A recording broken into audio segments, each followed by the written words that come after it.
8 países europeus enviaram carta ao vice-presidente Hamilton Mourão em que afirmam que o desmatamento dificulta a compra de produtos brasileiros pelo continente. Segundo o documento, a Europa se esforça na busca por cadeias de suprimentos não vinculadas ao desmatamento, mas, abre aspas, a atual tendência de desflorestamento no Brasil está tornando cada vez mais difícil para empresas e investidores atender a seus critérios ambientais, fecha aspas. O tema de hoje é, então, o Brasil deve atender à pressão dos países europeus e rever a política ambiental? Os nossos debatedores são Bruno Salles, advogado mestre em Direito Penal. Boa noite, Bruno. Boa noite, Mona Lisa. E Caio Coppola, bacharel em Direito e comentarista político. Boa noite, Caio. Boa noite, Mona Lisa. Boa noite, doutor Bruno. Boa noite ao espectador da CNN. Começamos com você, Caio, suas primeiras considerações, por favor. Claro. Bom, a Constituição Federal, já no seu artigo 1º, inciso 1, estabelece como fundamento da República a soberania, ou seja, o domínio, a independência e a supremacia jurídica do Estado no território nacional. O parágrafo único desse mesmo dispositivo consagra o espírito democrático da nação. Todo poder emana do povo. Tanto é assim que, mais adiante, no texto constitucional, a expressão utilizada no capítulo dos direitos políticos, quando trata do direito ao voto, é soberania popular. De uma forma mais coloquial, nós poderíamos sintetizar da seguinte maneira esses princípios que regem a República. No Brasil, mandam os brasileiros. Por isso assusta tanto o avanço da influência do globalismo progressista, tão bem personificado na figura do presidente da França, o Emmanuel Macron. À época da primeira investida europeia sobre o território nacional, naquelas alardeadas queimadas de 2019, eis o que declarou o líder francês sobre a proteção da Amazônia por uma Liga de Nações. Aspas. É uma questão real que se imporia se um Estado soberano, como o Brasil, tomasse medidas concretas que claramente se opusessem ao interesse do planeta. E sobre a ideia de um estatuto internacional para regulamentar o bioma amazônico, Macron afirmou: é um caminho que permanecerá aberto nos próximos meses e anos, pois o desafio no plano climático é tal que ninguém pode dizer não é problema meu. E a megalomania desse pequeno presidente que mal consegue resolver problemas sociais e trabalhistas domésticos, mas acha que pode bancar o Capitão Planeta, não se limita à Amazônia. Ele disse: a mesma coisa vale para aqueles que têm em seus territórios regiões com impacto sobre o mundo inteiro. Vocês conseguem detectar o perigo que representa a relativização do princípio da soberania? Percebam que essa mesma narrativa, essa narrativa que se aplica a um conceito abstrato e genérico, como é a mudança climática, também pode ser empregado para questões como acesso à água potável e terras cultiváveis. Essa lógica globalista permitiria que, diante de uma necessidade mundial, a comunidade internacional retirasse autonomia e retirasse jurisdição sobre territórios nacionais e suas respectivas riquezas. É isso que está em jogo, pessoal. Não o aquecimento global, as mudanças climáticas ou as florestas em chamas. Ainda que esses problemas existam em maior ou menor grau, eles servem como pretexto para grandes jogadas geopolíticas, com a mobilização da opinião pública e o desgaste seletivo de governos. Ou vocês estão vendo alguém pegar no pé do governador democrata progressista da Califórnia em razão dos incêndios florestais que pintaram os céus do estado de laranja. E detalhe, por lá houve vítimas humanas. Os políticos gringos incensados aí por uma imprensa militante, têm uma aura meticulosamente talhada e esculpida pelo marketing progressista. Então, para não cair na enganação de que os líderes europeus são almas caridosas, muito preocupadas com o planeta, por favor, informe-se sobre a matriz energética da União Europeia. Estude quanto combustível fóssil eles queimam desnecessariamente só porque é mais barato. Pesquisem o tamanho da devastação da sua vegetação nativa, conheça o passado colonialista, extrativista dessas grandes potências. E, finalmente, lembre-se do que ensinou o estadista francês Talleyrand: nações não têm amigos, nações têm interesses. A ideia de internacionalização da Amazônia é tão antijurídica, mas tão antijurídica, que até a senhora Dilma Rousseff se manifestou contra essa medida. Então, aspas aqui para as duras críticas feitas pela ex-presidente, e dessa vez em português, não em dilmês. Existem 20 milhões de habitantes na Amazônia. Não é um deserto. O Brasil sem a Amazônia não é o Brasil. Internacionalizar é uma proposta absurda. É um alento saber que até grandes expoentes da esquerda, como a ex-presidente do Conselho da Petrobras durante o Petrolão, também rechaçam os delírios colonialistas de Macron. Mas assusta notar que ainda existe uma militância tão obtusa que, mesmo num país em que metade da população vive com o pé no esgoto, foi contra a desestatização da água no marco do saneamento básico. Sendo que setores dessa mesma militância admitem o conceito de internacionalizar a Amazônia.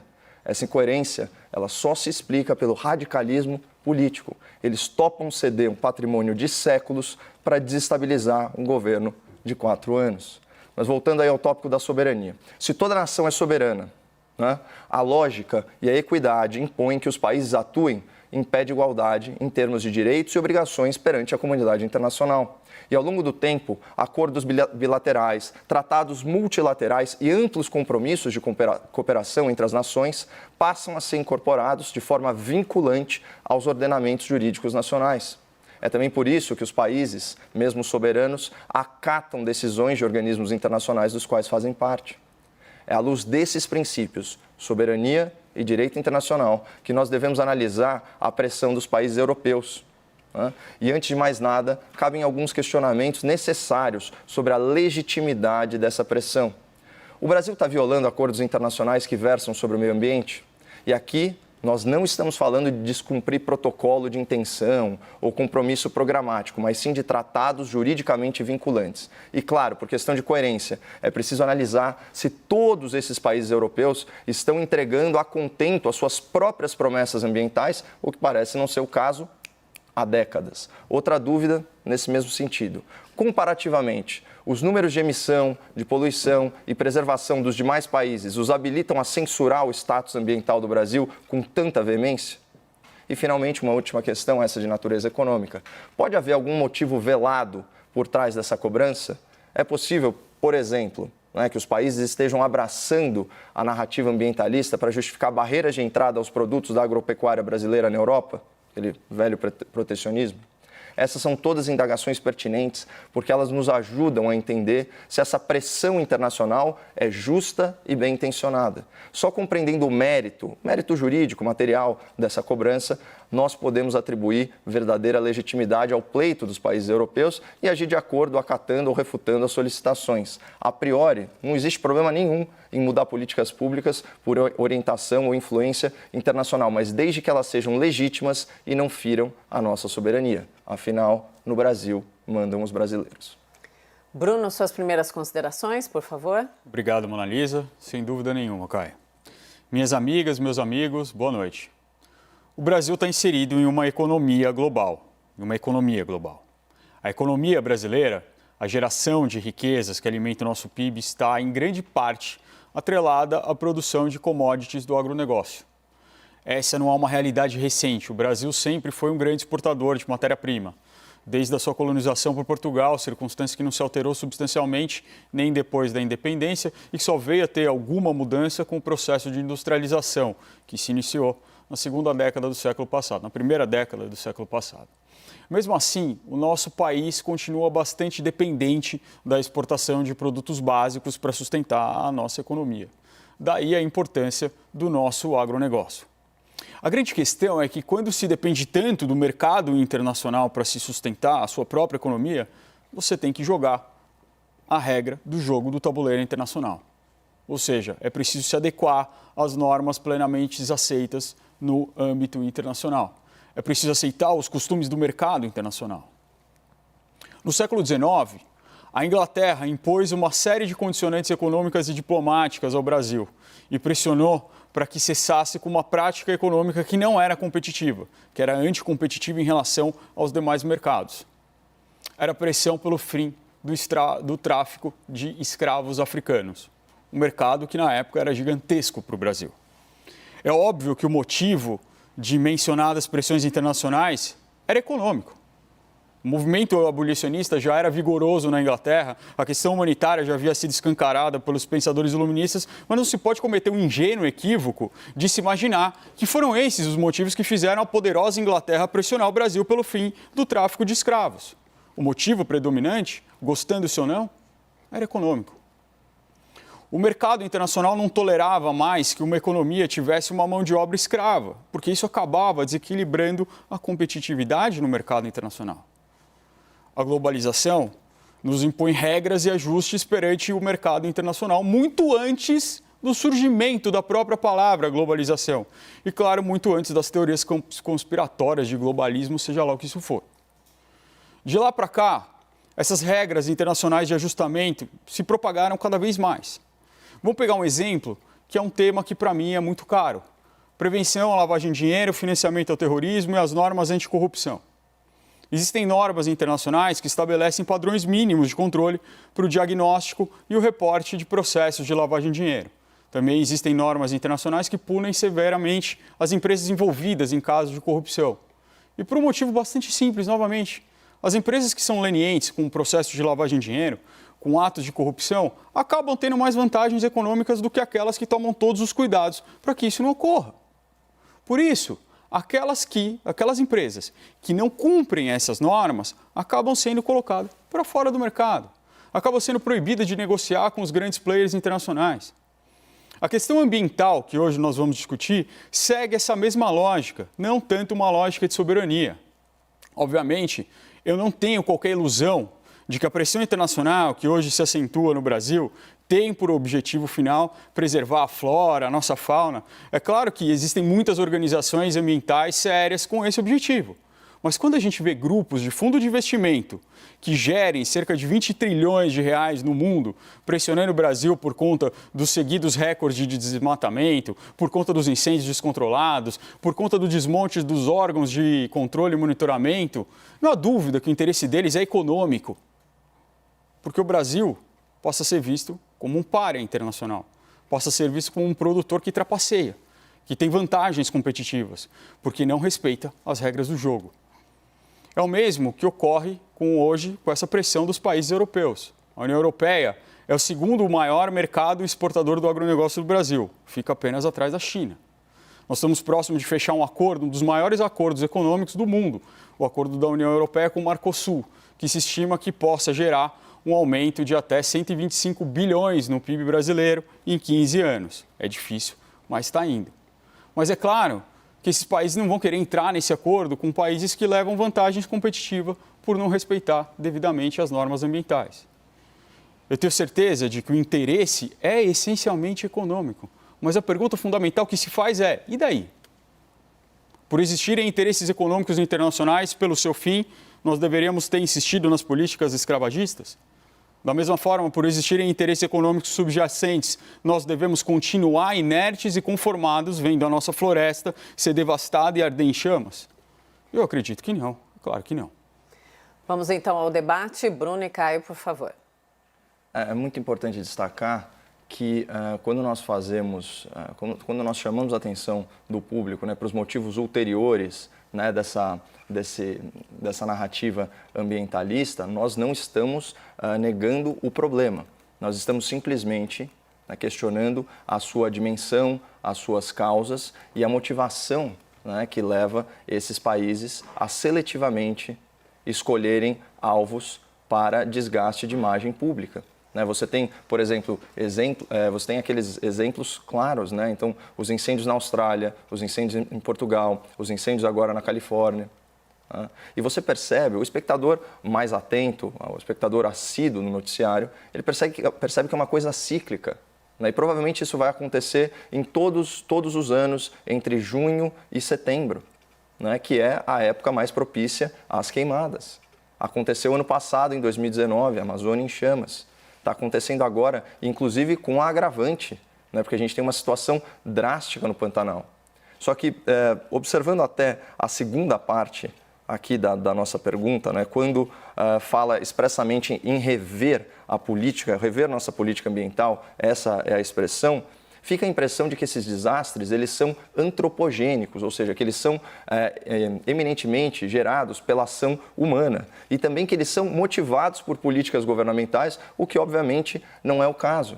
Muitas das vezes eles se dão, a maioria das vezes, por questões de força maior, por obra da natureza. É isso que explica a sazonalidade também dessas queimadas. E quando elas são antropogênicas, elas são geralmente motivadas por uma população em estado de necessidade, por comunidades paupérrimas, que não têm acesso a outra fonte de renda ou a outra matriz econômica e, por isso, podem se prestar aí a esse triste serviço de desmatar a floresta, de promover queimadas ilegais, essa sorte de coisas, inclusive comunidades indígenas. Então, percebam que, na verdade, quando você tem, vamos dizer, essa admoestação internacional contra o governo brasileiro, fica parecendo que isso é obra de políticas públicas governamentais, quando isso está muito longe da realidade e quando, na verdade, esse é um fenômeno sazonal que a gente observa ao longo do tempo e cujos recordes sequer correspondem ao governo de turno.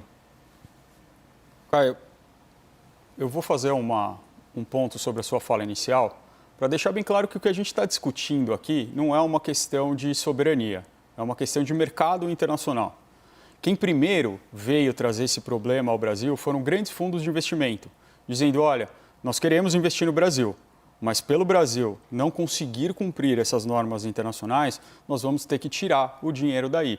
É o mesmo exemplo que eu dei sobre lavagem de dinheiro. Se você não tiver políticas de compliance adequadas, você não vai poder fazer transação com bancos no mercado internacional. E se você não tiver as políticas, os selos internacionais adequados, você não vai poder vender e as empresas internacionais não vão poder aportar o capital aqui. Inclusive, esses fundos de investimento já trouxeram o problema deles terem que desinvestir do Brasil por conta de não seguir, das empresas brasileiras não conseguirem seguir essas políticas ambientais adequadamente. Agora, passando por esse ponto que era muito importante deixar claro, que esse assunto não tem nada a ver com internacionalização da Amazônia, que é um assunto que acho que é ponto pacífico. É óbvio que não se pode nacionalizar, internacionalizar a Amazônia. A Amazônia faz parte do território brasileiro, grande parte da Amazônia, né? Porque a Amazônia também ela vai até outros países da América Latina. Grande parte da Amazônia está no Peru também, assim como no Brasil. Mas um ponto bastante importante, e aqui eu recomendo a leitura de um artigo muito importante da BBC, que chama Por que não é correto comparar os incêndios na Amazônia aos que ocorrem na Austrália? Esse é um artigo muito importante que parte de um estudo que foi feito na Universidade de Cambridge, que mostra que, na verdade, o incêndio no Brasil não pode, de forma alguma, ser comparado com os incêndios na Califórnia e na Austrália, porque tem sim motivos diferentes. A selva amazônica, por ser uma floresta tropical, ela não pega fogo sozinha, ela só pega fogo mediante ação humana, mediante o desmatamento. Inclusive, os cientistas mostram que você consegue perceber pelo satélite, primeiro se vê o desmatamento e alguns meses depois se vê as queimadas. Porque primeiro é preciso derrubar as árvores, aí elas ficam secas e aí pega fogo. A selva amazônica não pega fogo. Isso precisa ficar muito claro, ao contrário dos outbacks da vegetação que existe na Austrália, que sim, tem uma sazonalidade de pegar fogo como parte do cerrado brasileiro. Isso é muito diferente do que acontece na selva amazônica. Bom, isso nega a realidade da sazonalidade nas queimadas no bioma amazônico e agora também no Pantanal. A gente vê aí pela meteorologia, é uma seca histórica, né? Inclusive nessas regiões. As chuvas restritas só à região norte e à região sul do país. Mas enfim, eu não vou ficar aqui negando a realidade. Internacionalizar a Amazônia é só o ponto máximo de mitigação da soberania nacional em relação ao nosso território. E quando a gente fala, olha, é um fenômeno econômico, mas é um fenômeno econômico lastreado, né, em medidas políticas. É por isso que a gente está discutindo isso. Por isso que o enunciado, com propriedade, falou nos países europeus. E aí eu te pergunto, doutor, quais são as normas internacionais que o Brasil está desrespeitando? Essa que é a discussão para a gente atribuir o real valor jurídico, o real mérito, né, a essa acusação contra o governo brasileiro. Isso é importantíssimo. O Brasil está descumprindo alguma norma internacional vinculante? ou apenas um protocolo de intenções? Porque se a gente for ver, o Brasil é credor de carbono. Né? E quando a gente vê como que se dá o mercado de emissões, a gente percebe que a Europa deixa muito a desejar e uma série de mecanismos de compensação financeira que beneficiariam países que têm amplo estoque de vegetação nativa preservada, como é o caso do Brasil, com mais de 60% da sua vegetação nativa preservada, a gente vê que nós não estamos recebendo o quinhão devido por parte dessas potências, que ficam fazendo proselitismo, oferecendo migalhas para o combate às queimadas na Amazônia, sendo que o dinheiro não passaria para os cofres públicos brasileiros, mas sim para ONGs que não necessariamente estão alinhadas às políticas públicas, tanto do governo federal quanto das Forças Armadas. Portanto, sim, né, o reflexo é econômico, mas a origem é geopolítica. Por isso é tão importante discutir soberania nacional como a causa, né, que depois provoca esse sintoma de crise. Mas é simplesmente um esquema de dominó, que vai caindo um atrás do outro. E tudo isso só é possível por quê? Porque é criado um ambiente para que a opinião pública ache que nós estamos vivendo um grande desastre ambiental, quando, na verdade, esse é um problema sistêmico, sazonal, recorrente, infelizmente, que tem que ser debelado, mas dentro da sua devida dimensão. Debatedores, argumentos finais já. Bruno, você começa, por favor. Obrigado, Mona Lisa. Olha, não é a opinião pública que vem dizendo que tem um desastre, é o próprio INPE, é o próprio Instituto que mostra que nós tivemos um aumento de 25% nas queimadas de janeiro a junho desse ano, 64% de aumento no acumulado dos últimos 11 meses. Não é ninguém lá fora que está inventando, esses dados são nossos. E, inclusive, cada vez que esses dados são divulgados, cai alguém do INPE, alguma cabeça é cortada. Mas ainda assim, dados são dados e eles podem ser aferidos, eles podem ser medidos.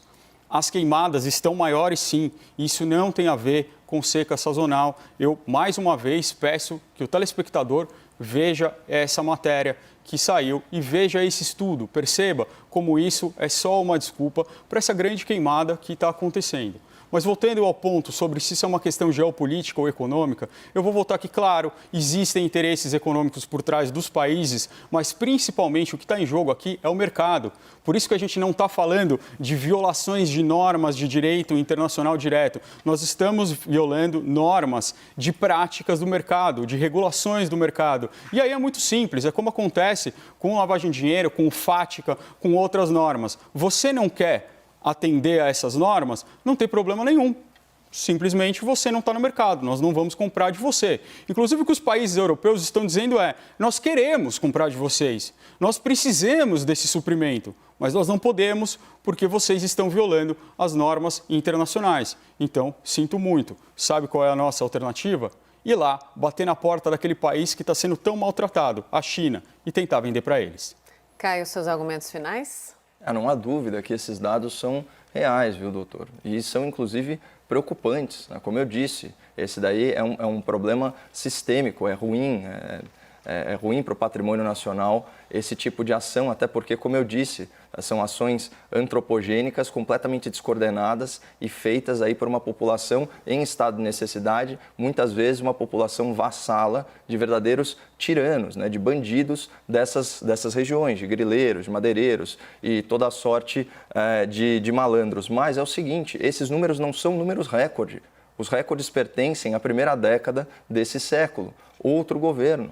E para mostrar simplesmente como não necessariamente a situação é tão grave quanto ela é mostrada, a ponto de justificar uma ingerência internacional, né, e uma pressão tão forte, né, no governo brasileiro para que atenda a regras com as quais o governo brasileiro não se comprometeu, ou seja, que não fazem parte de nenhum acordo vinculante a priori. E, de novo, é fundamental questionar o mérito, né, dessa pressão com base em quem está pressionando. E, de novo, eu convido também o espectador da CNN a ver os números da matriz energética, a ver os números de consumo de combustível fóssil e pesquisar os mecanismos de compensação que favoreceriam o Brasil e que não são cumpridos pelos países europeus. Então, essa questão, na verdade, ela tem múltiplas camadas e ela é muito mais profunda que simplesmente ficar apontando o dedo para o governo de turno por um problema que é recorrente e tem, sim, componente de sazonalidade e justificado, em grande parte, por motivo de força maior. Obrigada, debatedores. Os dois indicando lição de casa para a gente, para quem quiser continuar no tema. Até amanhã, Bruno e Caio.